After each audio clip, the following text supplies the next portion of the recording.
Hello friends, माँ Saraswati study point में आप लोग को स्वागत है। और यह आज आपके लिए मॉडल सेट 2 जो विज्ञान का जो प्रश्न है, मॉडल सेट 2 बिहार बोर्ड द्वारा जारी किया गया है। इसे हम आप लोग को सामने सोल्व करने जा रहे हैं। चलिए इसके देखिए पहला क्वेश्चन। अवतल दर्पण की फोकस दूरी उसकी वक्रता त्रिज्या की क्या होती है? तो सब जानते हैं कि वक्रता त्रिज्या की क्या होती है, आधी होती है ना। चलिए ऑप्शन नंबर बी हो जाएगा आपका। उसके बाद नेत्र लेंस की फोकस दूरी है ना कम हो जाने पर कौन सा दोष होता है? तो निकट दृष्टि दोष होता है, यानी ऑप्शन नंबर ए हो जाएगा, है ना। उसके बाद आप बताइएगा कि लघु पतन के समय परिपथ में विद्युत धारा का मान क्या होता है? तो लघु पतन के समय परिपथ में विद्युत धारा का मान क्या होता है? तो बढ़ जाता है। चलिए अगला बोलना है कि जो विद्युत परिपथ में जो शक्ति होती है P, तब P बराबर होता है आई स्क्वायर आर। चलिए अगला सवाल है दोस्त, अभी नेत्र लेंस की फोकस दूरी परिवर्तन करती है।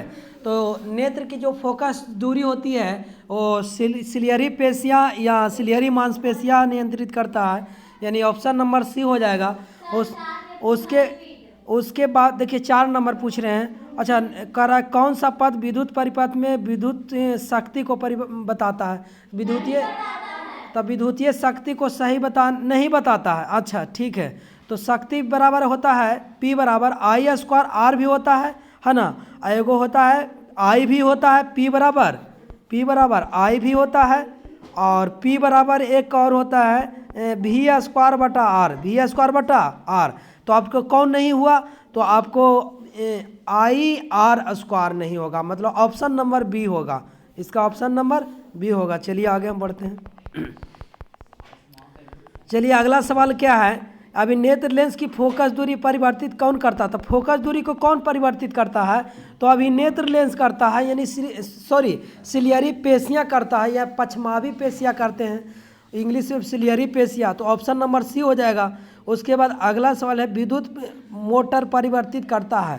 तब विद्युत मोटर क्या करता है? विद्युत ऊर्जा को यांत्रिक ऊर्जा में परिवर्तित करता है, यानी ऑप्शन नंबर बी।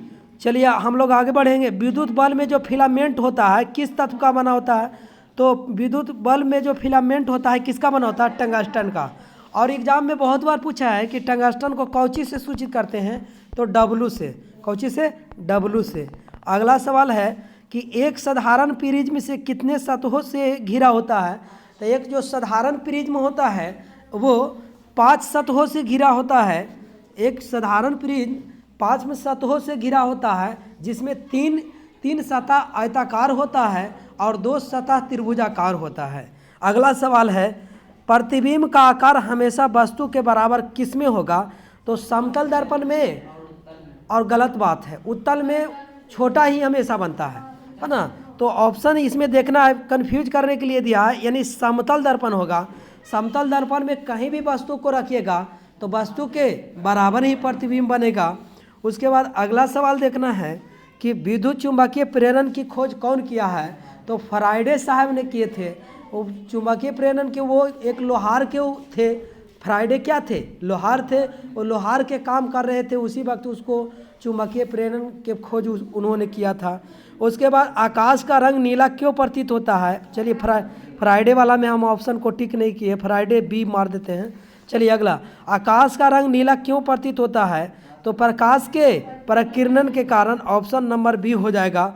अगला देखेंगे सवाल कि समान नेत्र के अधिकतम कितनी दूरी होता है? तो अधिकतम मतलब दूर बिंदु। तो समान नेत्र मतलब होता है ना दोस्त की, मतलब ठीक आँख। तो ठीक आँख के लिए होता है न्यूनतम बिंदु 25 सेंटीमीटर, और दूर बिंदु होता है, अधिकतम बिंदु होता है अनंत होता है। आपका आंसर क्वेश्चन के अनुसार डी हो जाएगा। उसके बाद नेत्र लेंस की क्षमता का ऐसे मात्रक क्या होता है? तो नेत्र लेंस की क्षमता का ऐसे मात्रक डायोप्टर होता है। तो नेत्र लेंस का क्षमता का ऐसे मात्रक डायोप्टर इसीलिए होता है, और मीटर इन्वर्स होता है। मीटर इन्वर्स इसीलिए होता है कि P बराबर होता है 1/F, और F होता है जो कि मीटर में होता है। F होता है जो कि मीटर में होता है। तो जब मीटर ऊपर जाएगा 1/F होता है, तो F जब ऊपर जाएगा, और F होता है मीटर में, जब मीटर ऊपर जाएगा तो मीटर इन्वर्स हो जाएगा। इसीलिए नेत्र लेंस की जो क्षमता होती है उसका ऐसा मात्रा डायोप्टर बोले, और डायोप्टर नहीं रहे तो आप मीटर इन्वर्स मारिएगा। ऑप्शन नंबर सी हो जाएगा।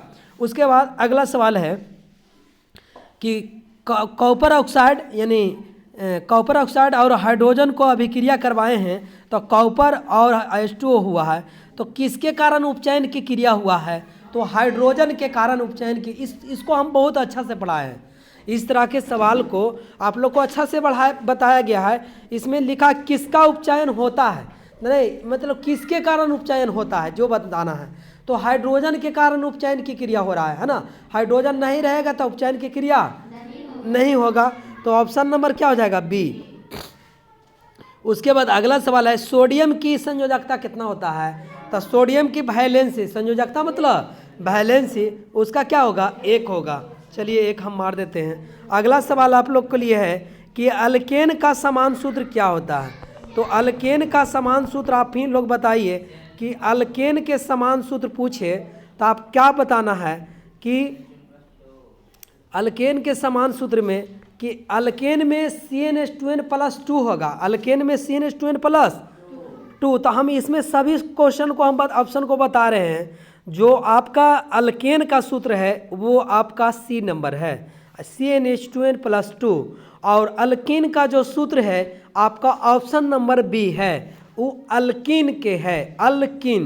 और अल्काइन का जो सूत्र है अल्काइन के, जो ऑप्शन नंबर डी है, मतलब CnH2n-2 है जो अल्काइन का सूत्र है। और जो ऑप्शन नंबर बी है वो अल्काइल का सूत्र है। आपका चारों ऑप्शन क्लियर हो जाना चाहिए। उसके बाद अगला सवाल है कि उदासीन विलयन का आगे अगला सवाल, उदासीन विलयन का pH मान होता है, जो कि उदासीन विलयन का जो pH मान है वो 7 के बराबर होता है, 7 के। और जो 7 से कम होता है वो अम्ल का होता है, 7 से कम होता है वो अम्ल का होता है। और 7 से कम होता है जो अम्ल का होता है, और 7 से जो अधिक होता है वो क्षार के होता है। किसका होता है? क्षार के होता है। और ये अम्ल का होता है, अम्ल के। अगला सवाल, आवर्त सारणी में कितने वर्ग होते हैं? तो आवर्त सारणी में 18 वर्ग होते हैं। कितने वर्ग होते हैं? 18 वर्ग होते हैं। और अगला सवाल है कौन सा अधातु विद्युत का सुचालक होता है? आपको अधातु का नाम बताना है जो कि विद्युत का क्या है? सुचालक है। तो आपका ग्रेफाइट आंसर हो जाएगा। चलिए आगे बढ़ेंगे। कार्बन क्या है? तो कार्बन आपका उपधातु है। कार्बन क्या है? उपधातु है। उपधातु मतलब इसमें धातु का भी गुण है और अधातु का गुण है। उसके बाद आपको पूछ रहा है 21 नंबर कि दुर्बल अम्ल कौन है? तो आपका कौन? CH3 और COOH, मतलब कौन अम्ल? एसेटिक अम्ल है ना। एसेटिक अम्ल है। एसेटिक अम्ल को कौन अम्ल कहा जाता है ना? मेथोनोइक अम्ल है ना। अच्छा, आपको जो हाइड्रोक्लोरिक अम्ल है जो पेट में पाया जाता है, कहाँ पाया जाता है? पेट में। और HNO3 और H2SO4 ये सब है जो कि प्रबल अम्ल है। कौन अम्ल है? प्रबल अम्ल है। चलिए आगे हम लोग बढ़ेंगे। उसके बाद अगला सवाल है कि पोटेशियम के परमाणु संख्या कितना होता है? तो पोटेशियम के परमाणु संख्या 19 होता है। और कैल्शियम के कितना होता है? 20 होता है ना। और उसके बाद 23 किसका होता है? वैनेडियम के, वैनेडियम के 23। और 35 किसका होता है? 35 किसका होता है बताइएगा? 35 ब्रोमीन के होता है, 35 ब्रोमीन के। उसके बाद कौन मुख्यतः बायोगैस है? तो बायोगैस जब मुख्य रूप से कहेगा ना तो मार्स गैस को कहते हैं। मार्स गैस मीथेन को कहते हैं।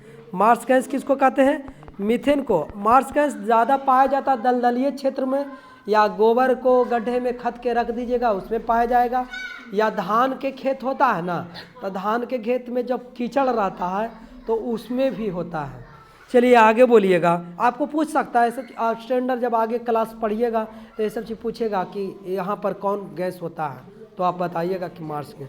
अगला सवाल है कि कौन सा धातु विद्युत का क्या है, सुचालक है। विद्युत का क्या है, सुचालक है। तो ये अभी तो हम बता दिए ना, ग्रेफाइट 20 नंबर ये बताए हैं। चलिए अगला 24 नंबर से बताना है हमको, 23 से। कौन मुख्यतः बायोगैस है, तब मीथेन बता ही दिए। उसके बाद साधारण नमक का रासायनिक सूत्र क्या होता है, तो NaCl होता है सोडियम क्लोराइड, सोडियम क्लोराइड। और अगला सवाल बताइएगा कि अभिक्रिया में भाग लेने वाले पदार्थ क्या कहलाते हैं, तो अभिक्रिया में भाग लेने वाले पदार्थ अभिकारक कहते हैं। क्या कहते हैं, अभिकारक कहलाता है। और बनने वाले जो होता है पदार्थ उसको प्रतिफल कहते हैं। क्या कहते हैं, अभिक्रिया के फलस्वरूप जो बनता है पदार्थ उसको प्रतिफल कहते हैं। अगला 26 नंबर सवाल है कि कौन शून्य वर्ग का तत्व है, तो शून्य वर्ग में मतलब वर्ग 18 में तो है helium, neon, argon, krypton, xenon. ये है जो कि शून्य वर्ग के है, तो हीलियम ऑप्शन नंबर डी। अगला सवाल है स्वपोषी पोषण के लिए आवश्यक है, तो स्वपोषी पोषण के लिए आप जो स्वपोषी पोषण मतलब जो अपना भोजन खुद बनाता है ना, तो उसके लिए क्लोरोफिल चाहिए, कार्बन डाइऑक्साइड चाहिए, सूर्य का प्रकाश चाहिए। तो इसके लिए आपका आंसर हो जाएगा डी। आंसर क्या हो जाएगा, डी। अगला सवाल है कौन प्रकाश संश्लेषी अंग है, तो प्रकाश संश्लेषी अंग कौन है, जो प्रकाश संश्लेषण में भाग लेता है उसी अंग को प्रकाश संश्लेषी अंग कहते हैं। और यहाँ ऑप्शन के अनुसार प्रकाश संश्लेषी अंग हरित लवक मतलब क्लोरोफिल है। आपका 28 का ए हो जाएगा। उसके बाद अगला सवाल है मनुष्य के शरीर को सबसे बड़ी ग्रंथि, आपको पूछा जाए कि मनुष्य के सबसे बड़ी ग्रंथि, तो लीवर बताना है।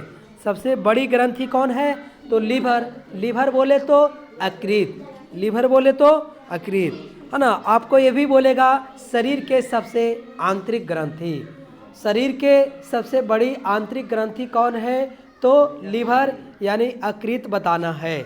उसके बाद अगला सवाल है आपका पादप में जाइलम के लिए उत्तरदायी है। जाइलम का काम है आपको जल, जो जड़ से जल को ऊपर बढ़ाना, मतलब जल को क्या करना, ऊपर की ओर बढ़ाने का काम करता है। जाइलम में एक सीबम नाम का एक क्या होता है, सेल होता है, उसमें कोशिका नहीं होती है। वो आगे देखेंगे हम लोग कि जाइलम का काम है जल का परिवहन करना, और फ्लोएम का काम है जो पेड़ पौधा भोजन बनाया उस भोजन को कहाँ तक, जड़ों तक पहुँचाना। और जड़ों तक जो भोजन अपना रखता है पेड़ पौधा, वो किस रूप में रखता है, तो सेलुलोज के फॉर्म में रखता है। और हम लोग भोजन किस फॉर्म में रखते हैं, तो कौन कौन रूप में रखते हैं हम लोग भोजन,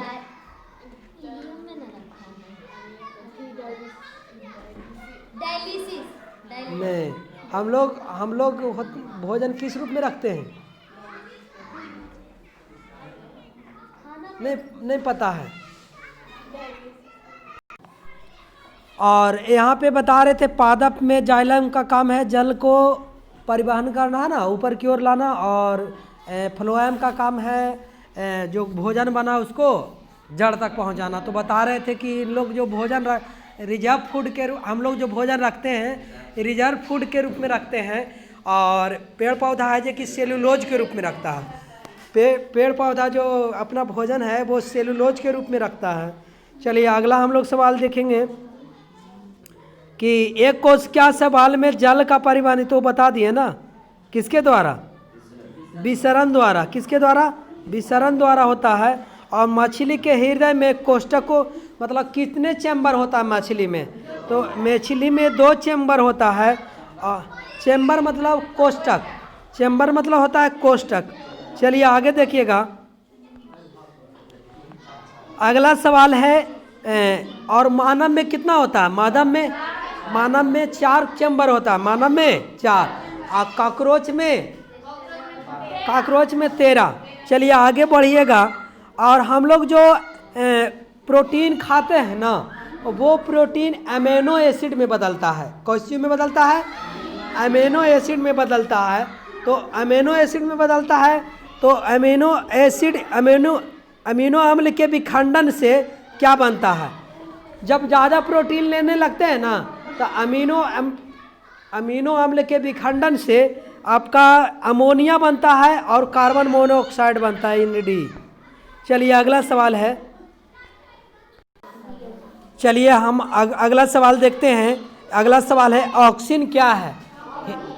हिंदी में लिखा रहेगा ऑक्सीन, हिंदी में लिखा रहेगा ऑक्सीजन और इंग्लिश में लिखा रहेगा ऑक्सीन। तो ऑक्सीन एक प्रकार का हार्मोन है। ऑक्सीन एक प्रकार का क्या है? हार्मोन है। और हम लोग अगला सवाल देखेंगे। अगला सवाल क्या है?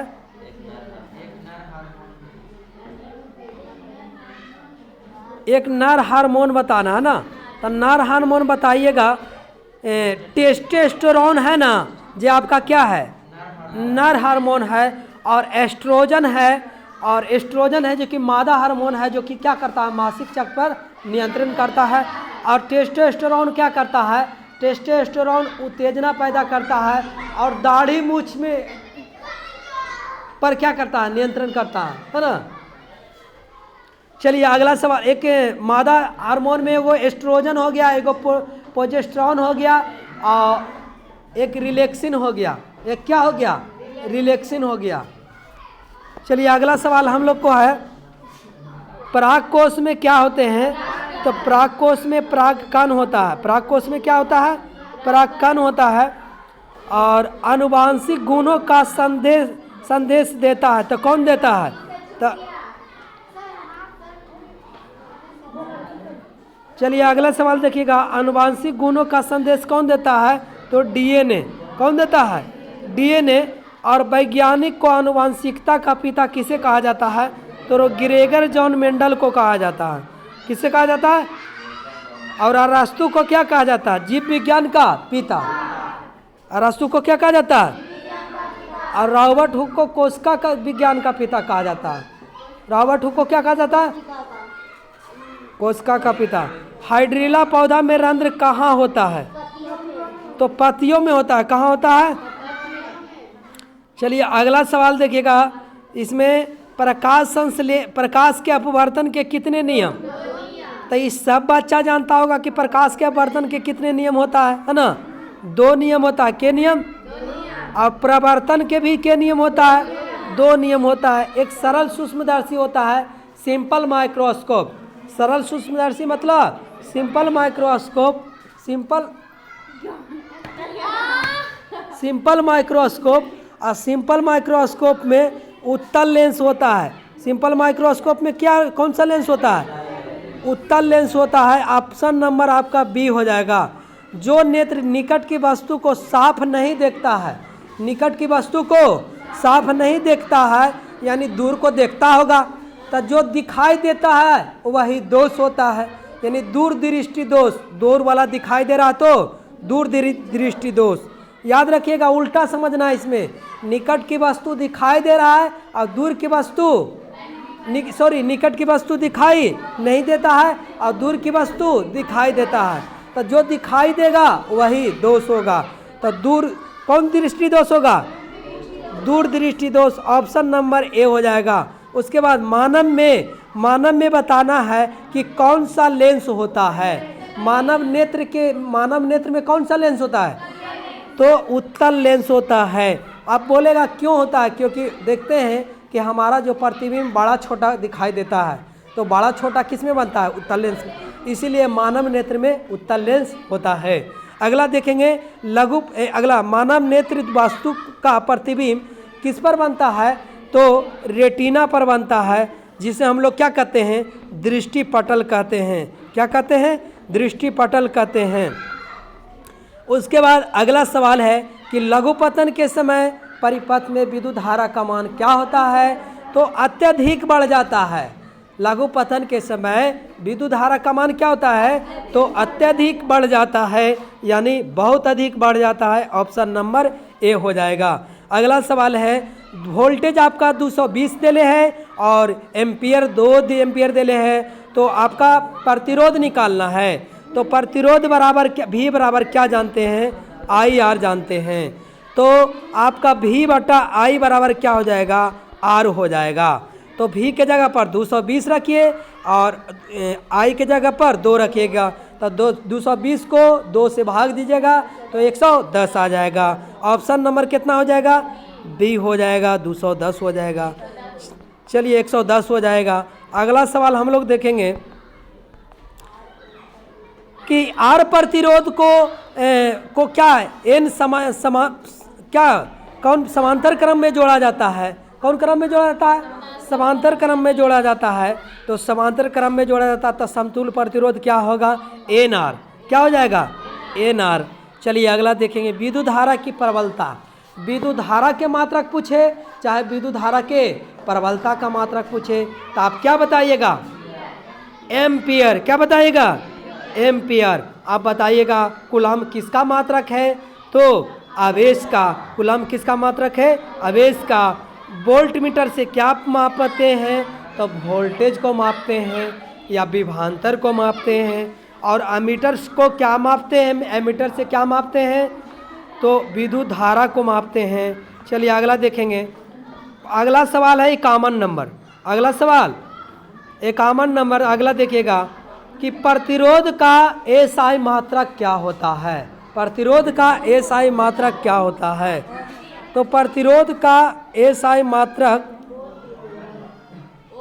ओम होता है। क्या होता है, ओम, है ना। धारा मापने के लिए यंत्र किसका उपयोग करते हैं, तो हम बता दिए धारा मापने के लिए एमीटर का प्रयोग करते हैं। ये क्वेश्चन छूट गया था, देख लीजिए। धारा मापने के लिए यंत्र किसको करते हैं, एमीटर को। ये तो लगा बताए थे हम, है ना। चलिए अगले देखेंगे। अगला का है कि प्रतिरोध का ऐसा मात्रक ओम होता है और जूल किसका मात्रक होता है, कार्य का। किसका मात्रक होता है, कार्य का। कार्य का मात्रक जूल होता है। एम्पियर किसका मात्रक होता है, धारा के। और कूलम किसका मात्रक है, आवेश का। अगला बोलेंगे अब 53 बोलेंगे, पवन विद्युत जनित्र में पवन की जो चाल कम से कम कितना होना चाहिए। आप जो पवन से हम लोग देखते हैं कि पवन से भी विद्युत ऊर्जा प्राप्त किया जाता है, जल से भी विद्युत ऊर्जा। ये लास्ट चैप्टर से क्वेश्चन है, फिजिक्स के लास्ट चैप्टर से वो ऊर्जा का स्रोत पढ़ना था। तो देखिए पवन से भी प्राप्त किया जाता है विद्युत ऊर्जा और पानी से भी किया जाता है ना। तो आपका कहता है कि पवन, जब पवन से हम विद्युत ऊर्जा प्राप्त करते हैं तो जो पवन की जो चाल होती है उसकी स्पीड कम से कम कितना होना चाहिए, तो कम से कम 15 किलोमीटर प्रति घंटा होना चाहिए। उसके बाद कौन बायोगैस ईंधन का स्रोत नहीं है, तो बायोगैस ईंधन का स्रोत कौन नहीं है, तो बताइएगा नाभिकीय ऊर्जा। कौन ऊर्जा, नाभिकीय ऊर्जा। ऑप्शन नंबर आपका सी हो जाएगा। अगला सवाल देखिएगा कि ऊर्जा का सबसे अधिक प्रत्यक्ष एवं विशाल स्रोत कौन है। मतलब जो प्रेजेंट रूप में, प्रत्यक्ष रूप में दिखाई देता है और सबसे विशाल मात्रा में ऊर्जा देता है, उसका नाम बताना है। तो सूर्य से हमें मिलती है ना। चलिए अगला सवाल है, CuO प्लस H2 फिर Cu प्लस H2O किस प्रकार की अभिक्रिया है, तो क्या है, कैसी अभिक्रिया है, तो उपचयन ना, कैसी, इसमें देखेंगे सवाल देखेंगे इसको। CuO plus H2 Cu plus H2O। यहाँ कॉपर ऑक्साइड में ऑक्सीजन है जो कि क्या हो रहा है, कॉपर से वियोग हो रहा है, इसीलिए अपचयन होगा। उसके बाद इलेक्ट्रॉन के स्थानांतरण से बने यौगिक को क्या कहते हैं, तो हम लोग पढ़ा चुके हैं, सब चीज़ पढ़ चुके हैं। इलेक्ट्रॉन के स्थानांतरण से बने यौगिक को वैद्युत संयोजन बंधन कहते हैं। कौन बंधन कहते हैं, वैद्युत संयोजन बंधन कहते हैं। और सोडियम के परमाणु संख्या कितना होता है, तो सोडियम के परमाणु संख्या 11 होता है और वैलेंसी क्या होता है, 1 होता है। अगला देखिएगा, बेकिंग पाउडर का खाने वाला सोडा का सूत्र। बेकिंग पाउडर मतलब खाने वाला सोडा का सूत्र क्या होता है, तो बताइएगा सोडियम बाइकार्बोनेट NaHCO3। अगला सवाल है कि निम्नलिखित में कौन विजातीय यौगिक है, तो देखिएगा ऑप्शन देख करके छांटना है सर। तो चूना पत्थर, खड़िया, संगमरमर, प्लास्टर ऑफ पेरिस। तो बताइएगा CaCO3 है ना सर। CaCO3 का सूत्र होता है, CaCO3 का चूना पत्थर कहिए, चाहे खड़िया कहिए, चाहे संगमरमर कहिए, सब एक ही होला। मतलब CaCO3 चूना पत्थर, खड़िया, संगमरमर सब एक ही होता है ना, एक ही का सूत्र है। चलिए, और जो प्लास्टर ऑफ पेरिस है आपका CaSO4 इंटू हाफ H2O है ना, ये प्लास्टर ऑफ पेरिस है। और CaSO4 इंटू 2H2O कर देंगे तो वो जिप्सम का सूत्र हो जाएगा। चलिए हम लोग अगला सवाल बढ़ेंगे। अगला सवाल कहता है, आपका आंसर कौन हो जाएगा? 60 के डी, 60 के डी। अगला सवाल 61 नंबर देखेंगे कि pH का कौन सा मान क्षारीय विलयन का मान देता है। तो क्षारीय विलयन मतलब 7 से अधिक होना चाहिए। तो 7 से अधिक आपका ऑप्शन नंबर 14 है, आपका डी हो जाएगा। उसके बाद पित्तल क्या है? तो पित्तल एक मिश्र धातु है। तो मिश्र धातु ऑप्शन में सी है। चलिए ऑप्शन नंबर सी हो जाएगा। अगला सवाल हम लोग देखेंगे 63 नंबर देखेंगे। 63 नंबर है आपका सवाल, कहता है कौन आयनिक यौगिक है। तो आयनिक यौगिक आप लोग को बहुत अच्छा से पढ़ा हुआ है। जो धातु के साथ, किसी धातु के साथ अगर आधातु लगा रहे है ना, क्लोरीन लगा रहे, सीधे देखना, धातु के साथ क्लोरीन लगा रहेगा तो वो यौगिक होगा जो आपका आयनिक यौगिक होगा। आपका ऑप्शन नंबर सी हो जाएगा। अगला सवाल है, कौन सा पदार्थ ऑक्सीजन से संयोग नहीं करता है। तो ऑक्सीजन से संयोग नहीं करता है वो गोल्ड है, मतलब सोना है, जो कि सबसे कम अभिक्रियाशील है। मतलब पोषो का मजीला हाथा 400 के अनुसार सोना लास्ट में आता है, इसीलिए कम अभिक्रियाशील आपका सोना हो गया। चलिए हम लोग आगे सवाल देखेंगे। सरलतम हाइड्रोकार्बन क्या है। तो सरलतम मतलब सिंपल हाइड्रोकार्बन। आपका सिंपल हाइड्रोकार्बन अल्केन के सदस्य, पहले सदस्य को कहते हैं। अल्केन के जो पहला सदस्य है आपका मीथेन है, और मीथेन ही है जो कि सिंपल हाइड्रोकार्बन, सरलतम हाइड्रोकार्बन है। आपका ऑप्शन नंबर ए हो जाएगा। चलिए आगे सवाल देखेंगे 66 नंबर, कार्बन हाइड्रोजन से संयोग कर क्या बनाता है। तो कार्बन और हाइड्रोजन से मिलकर बने यौगिक को हाइड्रोकार्बन कहते हैं। आपका सवाल 2 नंबर में आ सकता है, हाइड्रोकार्बन से आप क्या समझते हैं। हाइड्रोजन और कार्बन से मिलकर बने यौगिक को हाइड्रोकार्बन कहते हैं। आपका ऑप्शन नंबर बी हो जाएगा। चलिए अगला सवाल देखेंगे 67। वायुमंडल में CO2 गैस की उपस्थिति है। तो वायुमंडल में जो कार्बन डाइऑक्साइड की उपस्थिति है 0.03% होता है, और नाइट्रोजन के जो परसेंटेज है जो 78% है ना, 78.6% है, यानी 78% मानेंगे। और आपका ऑक्सीजन का जो परसेंटेज है 21% है। लेकिन इससे एक और स्टैंडर्ड सवाल आप लोग जान लीजिए कि कंपटीशन में भी पूछ सकता है कि जब हम सांस लेते हैं तो सारा सांस, सभी ऑक्सीजन हमारे, ऑक्सीजन के साथ साथ सभी गैस हमारे नाक में जाता है। ये नहीं कि फिल्टर यहाँ लगा हुआ है कि छान के ऑक्सीजन भेजेगा, सब चीज़ आता है। तो ऑक्सीजन हमारा 17% लौटा देता है, और आपका जो नाइट्रोजन है वो 78% के 78% लौटा देता है। और ऑक्सीजन है, ऑक्सीजन 70% मतलब 17%, और जो कार्बन डाइऑक्साइड है वो आपका 4% लौटाता है। क्यों?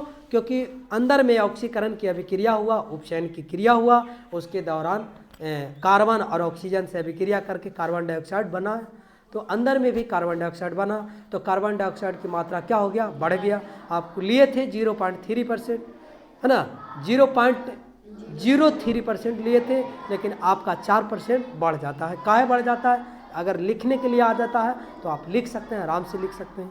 चलिए अगला सवाल है, ओजोन के ऑक्सीजन में के परमाणु में कितने एटम होते हैं। तो सबसे पहले आपको जानना होगा कि ओजोन का सूत्र क्या होता है।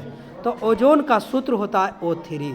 ओजोन का सूत्र कितना होता है? और सर यहाँ देखिए कि आपका जो परमाणु है वो ऑक्सीजन का परमाणु आपका 3 है, 3 एटम है, इसीलिए आपका यहाँ आंसर 3 हो जाएगा, क्योंकि ओजोन में कह रहा है ऑक्सीजन के परमाणुओं की संख्या बताने के लिए। अगला सवाल बोल रहा है कि हीलियम कैसा तत्व है। तो हीलियम 69 हीलिना के रब से नहीं, हीना, नीना और करीना के एक्सरे रंगीन, हीना, नीना और रीना के एक्सरे रंगीन। तो जितने भी वर्ग शून्य में आता है ना, हीना, नीना और करीना के एक्सरे रंगीन, ये वर्ग 18 में आते हैं, इसे शून्य वर्ग कहते हैं। और इसका जो आपका पूछ रहा है आपका सवाल कि हीलियम कैसा तत्व है, तो निष्क्रिय गैस है, अक्रिय गैस है, नोबेल गैस है। आपका जो ऑप्शन में रहेगा वो मानना शून्य वर्ग का तत्व है, आपको जो बोलेगा वो आप मारिएगा। ऑक्सीजन क्या है, तो ऑक्सीजन, ये दोबारा सवाल आ गया। ऑक्सीजन एक प्रकार का हार्मोन है। ऑक्सीजन एक प्रकार का क्या है, तो हार्मोन है। आपका ऑप्शन नंबर सी हो जाएगा। चलिए हम लोग अगला सवाल देखेंगे।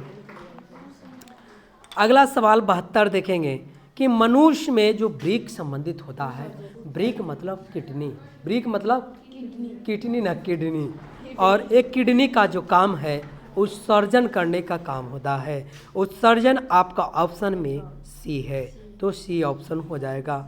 अब मानव में जो डायलिसिस थैली होती है, वो डायलिसिस थैली आपको नेफ्रॉन में होती है, और नेफ्रॉन कहाँ होता है, तो ब्रीक में होती है, किडनी में होती है। और डायलिसिस का काम है ब्लड को छानना, डायलिसिस का काम है ब्लड को छानना। और आपको माइटोकॉन्ड्रिया, आपका यहाँ जो ऑप्शन में जो सी है, यहाँ ऑक्सीश्वसन होता है। ऑक्सीश्वसन के दौरान ग्लूकोज और जल और कार्बन डाइऑक्साइड का निर्माण होता है। और आपका जो न्यूरॉन है ऑप्शन नंबर बी, इसमें आपका सूचना प्रदान, मस्तिष्क को सूचना देता है। और डी जो आपका ऑप्शन है, डी क्या है, डी क्या है, इसमें कटा हुआ है, हम नहीं बता सकते हैं। भोजन का पचना किस प्रकार की अभिक्रिया है, 74 में, तो उपचयन अभिक्रिया है। आपका उपचयन मतलब बोले तो ऑक्सीकरण, उपचयन बोले तो ऑक्सीकरण। क्या होता है, आप लोग जो भी खाद्य पदार्थ लेते हैं वो कार्बन है। अब वो कार्बन जब आप जो सांस लेते हैं तो आप पे उसमें ऑक्सीजन जो जाता है, कार्बन ऑक्सीजन से अभिक्रिया करके ऑक्सीकरण की अभिक्रिया होती है। और ये ऑक्सीकरण, ऑक्सीश्वसन माइटोकॉन्ड्रिया में जाके कोशिका के भाग माइटोकॉन्ड्रिया होता है, उसमें जाकर होता है। और आपका जो उपचयन की क्रिया होता है, उपचयन क्रिया किया दो, जिसमें ऑक्सीजन का संयोग होना, ऑक्सीकरण, कार्बन जो चावल खाएं या जो भी भोज्य पदार्थ खाएं, वो ऑक्सीजन से अभिक्रिया करके क्या करता है, ऑक्सीकरण की क्रिया करता है। ऑक्सीकरण क्रिया के फलस्वरूप क्या करेगा, कार्बन डाइऑक्साइड निकालेगा। इसी कारण तो कार्बन डाइऑक्साइड की मात्रा छोड़ते हैं तो बढ़ जाता है। चलिए अगला सवाल देखेंगे। मुकुलन द्वारा किसमें, मुकुलन द्वारा जनन, प्रजनन, मुकुलन द्वारा जो प्रजनन की क्रिया होती है, तो ये सब किस में होती है, ईस्ट में होती है। किस में होती है, ईस्ट में। आपका ऑप्शन नंबर बी हो जाएगा। अगला सवाल देखेंगे। फूलों में जो नर जो प्रजनन अंग होते हैं, जो नर का जो जनन अंग होता है ना, प्रजनन अंग होता है ना, वो पुंकेसर होता है। कौन होता है, पुंकेसर होता है। और फूलों का जो मादा जनन होता अंग होता है वो वर्तिकाग्र होता है। क्या होता है, वर्तिकाग्र होता है। अगला देखेंगे। जो पुंकेसर है जो कि वर्तिकाग्र में जाता है तब निषेचन की क्रिया संपन्न होती है। आप लोग पढ़े होंगे ना, फूलों पादप में निषेचन कैसी होती है, तो फूल के नर प्रजनन अंग मतलब पुंकेसन, और किसमें, किसी पे मतलब पक्षियों द्वारा या हवा द्वारा मादा के वर्तिकाग्र तक पहुंचता है ना, तब है जी कि जनन क्रिया होती है। चलिए हम लोग अगला सवाल देखेंगे कि गुणसूत्र बने होते हैं। तो गुणसूत्र होता है ना, वो डीएनए और आरएनए प्रोटीन के बने होते हैं। डीएनए आरएनए और प्रोटीन के बने होते हैं। डीएनए आरएनए क्या है, आप लोग जानते होंगे। डीएनए एक आनुवांशिक गुण है। किसी के संतान को पता करना है कि मेरा संतान है या नहीं, तो डीएनए टेस्ट किया जाता है। है ना। अगला सवाल देखेंगे, प्रोटीन क्या? प्रोटीन से हमें जो हड्डी होती है और आपका मांसल्स होती है वो ग्रोथ करता है, डेवलपमेंट करता है, वृद्धि और विकास करने का काम करता है। लेकिन जो प्रोटीन होती है हमें कोई ऊर्जा नहीं देती है। ऊर्जा जो देती है आपका वसा देती है और कार्बोहाइड्रेट देती है, ग्लूकोज देती। कार्बोहाइड्रेट में ग्लूकोज है तो ऊर्जा दो चीज़ देती है, एक कार्बोहाइड्रेट और एक फैट। बाकी जो हम लोग विटामिन्स खाते हैं और प्रोटीन्स खाते हैं, लवण खाते हैं, ये सब चीज़ ऊर्जा नहीं देते हैं। आप लोग को एक खास बात की जानकारी ये भी होनी चाहिए कि जो जल है, जल से हमें कोई ऊर्जा नहीं मिलती है। ये जल में जो आयरन होती है, कैल्शियम होती है, ये सब लवण है और लवण को अवशोषण कर करके ये दैनिक क्रिया में जो शरीर को मदद करता है, जैविक क्रिया में क्या करता है? मदद करता है। इस शरीर के वृद्धि और विकास में, रोगों से लड़ने में क्या करता है? मदद करता है। ये ऊर्जा नहीं देता है। ऊर्जा देता है तो सिर्फ दो चीज़ देता है, एक फैट और दूसरा ग्लूकोज, जिसमें हम कार्बोहाइड्रेट से प्राप्त करते हैं। अगला सवाल हम लोग देखेंगे, कोशिका में आनुवांशिक पदार्थ क्या है? तो आनुवांशिक पदार्थ डीएनए को कहते हैं। डीएनए को आनुवांशिक पदार्थ कहा जाता है। डीएनए को आनुवांशिक पदार्थ कहा जाता है। अगला सवाल है कि कौन स्थलीय परितंत्र नहीं है? तो ऑप्शन को देख करके छांट लीजिए। जंगल हो गया, घास हो गया, मरुस्थल हो गया और एक्वेरियम हो गया। तो आपका ऑप्शन एक्वेरियम हो जाएगा। एक्वेरियम एक आपका केमिकल बात है, अब बाकी सब है। एक्वेरियम है ना, एक्वेरियम क्या करता है? सोना को घुला देता है। अब बाकी जंगल हो गए, घास मैदान हो गए, मरुस्थल, तो ये सब चीज़ केमिस्ट्री से रिलेटेड है नहीं है। चलिए अगला सवाल है 80 नंबर और लास्ट आपका हो गया आपका क्लोरोफ्लोरोकार्बन। CFC का फुल फॉर्म होता है क्लोरोफ्लोरोकार्बन। ऑप्शन नंबर आपका ए हो जाएगा। आपका 80 जो आपका जो मॉडल सेट 2 था, जो मैट्रिक परीक्षा 2021 में जो बिहार बोर्ड द्वारा जारी किया गया था, वो मॉडल सेट 2 आपको ये सोल्व हम बहुत अच्छे तरीक़ा से कर दिए। अगर किसी प्रकार का कोई क्वेश्चन पूछना है तो आप नीचे कमेंट बॉक्स में लिख सकते हैं। आप किसी सलाह देना चाहते हैं कि नहीं सर इस तरह का वीडियो और लाइए, हमको सब्जेक्टिव का वीडियो चाहिए या ऑब्जेक्टिव का और हमको वीडियो चाहिए, तो हम आपको चैनल को क्या करना है कि आगे लाइक और सब्सक्राइब करके हमको आगे मोटिवेट कीजिए, हम ताकि हम आगे और चैनल मतलब और वीडियो बना सकें, है ना। और जिस तरह से आपका मोटिवेट रहेगा, आप जिस तरह से हमें लाइक और सब्सक्राइब करके आगे बढ़ाइएगा, उसी तरह से हम आपको इस तरह से मतलब वीडियो को आप ज़्यादा से ज़्यादा प्रोवाइड करवा सकेंगे। और थैंक यू और जल्दी से आप लोग को इस चैनल को सब्सक्राइब करवाने के लिए लोगों से भी कहिए। और ये आपका वीडियो लगातार आपको कम से कम 16 तारीख तक ज़रूर मिलते रहेगा और सभी सब्जेक्ट का मिलेगा, मैथ का भी, साइंस का भी। और लगभग चाहिएगा कि सर जी और ऑप्शन को जो 4 गो ऑप्शन रहता है, चारों का चारों बताइए, उसके बारे में जानकारी दीजिए, तो हम चारों को भी बारे में बताएंगे। और हमें उम्मीद है कि अगर 4 सेट मेरा देख लीजिएगा तो आपका उससे कोई भी बोर्ड में एक भी क्वेश्चन फालतू आने वाला नहीं है। आपका मैक्सिमम क्वेश्चन यहीं पर याद हो जाएगा। खाली ध्यानपूर्वक सुनिएगा और जो अच्छा क्वेश्चन लगे वो कॉपी पर नोट कर लीजिएगा। थैंक्स फ्रेंड्स, और आगे आप लोग सब्सक्राइब, लाइक, शेयर कर दीजिएगा।